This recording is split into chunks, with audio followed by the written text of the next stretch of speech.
নমস্কার সকলকে, আমি রূপকথা। আর আজ আমি বানাবো পটল চিংড়ি। তো সেই রেসিপিটাই আপনাদের সকলের সামনে তুলে ধরছি। কেমন হয়েছে সবাই অবশ্যই জানাবেন। তো প্রথমে কড়াইতে নুন হলুদ দিয়ে পটল আর আলুটাকে বেশ লাল লাল করে ভেজে তুলে রাখতে হবে, যেটা আমার ভিডিওতে নেই, ক্লিপে।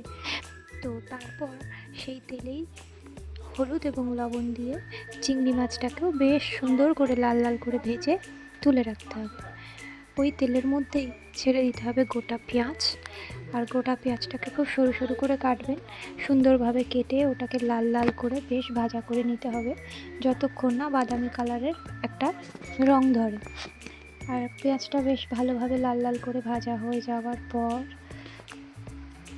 কড়ার আঁচটা হালকা রেখে সেই তেলে টমেটো, কাঁচা লঙ্কা আর রসুন কুচি দিয়েও ভালোভাবে আবার নাড়াচাড়া করে নিতে হবে।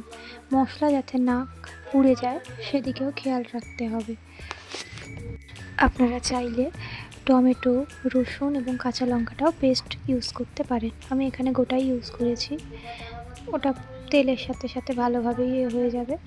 তারপর লবণ স্বাদ অনুযায়ী এবং হলুদ দিয়ে আরও ভালোভাবে নাড়াচাড়া করে নিতে হবে, যাতে মশলাটাতে ভালো রং ধরে। তারপরে ভালোভাবে নাড়াচাড়া করে নেওয়ার পর মশলার মধ্যে দিয়ে দিতে হবে লঙ্কার গুঁড়ো আর আগে থেকে পেস্ট করে রাখা আদা এবং জিরে বাটা। আপনারা আপনাদের স্বাদ অনুযায়ী লঙ্কা ব্যবহার করবেন। আমি এখানে একটু বেশিই দিয়েছি, যেহেতু আমরা ঝাল খাই।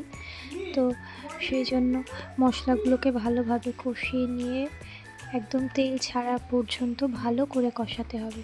কষানোর কাছেই রান্নার আসল স্বাদ বের হয়। এবার নাড়াচাড়া করে নেওয়ার পর তেল ছেড়ে দিলে কষানো মশলায় নারকেলের দুধ দিয়ে মিশিয়ে নিতে হবে। ভালো করে মিশিয়ে নিয়ে তারপর একে একে ভাজা যে চিংড়ি মাছগুলো ছিল আমাদের, সেই চিংড়ি মাছগুলো দিয়ে দিতে হবে।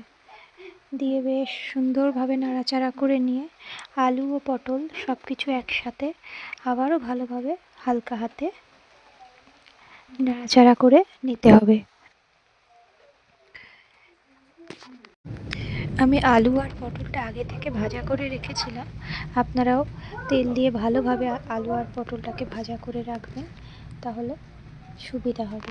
এবং ভালোভাবে মশলাতে আলু আর পটল, চিংড়ি মাছ সমস্ত কিছু একসাথে সুন্দরভাবে মিশিয়ে নেওয়ার পর সামান্য একটু জল দেবেন, যেরকম পরিমাণে জল আপনারা খান। দেওয়ার পর সামান্য চিনি আর নামানোর আগে বাটা গরম মশলা দিয়ে সুন্দরভাবে মিশিয়ে নিলেই আপনাদের তৈরি হয়ে যাবে পটল চিংড়ি। খুবই সহজ একটি পদ্ধতি, আপনারা চাইলে সকলে অবশ্যই বাড়িতে বানাতে পারবেন। আর কেমন হলো সেটা আমাকে জানাবেন। ভিডিওটি ভালো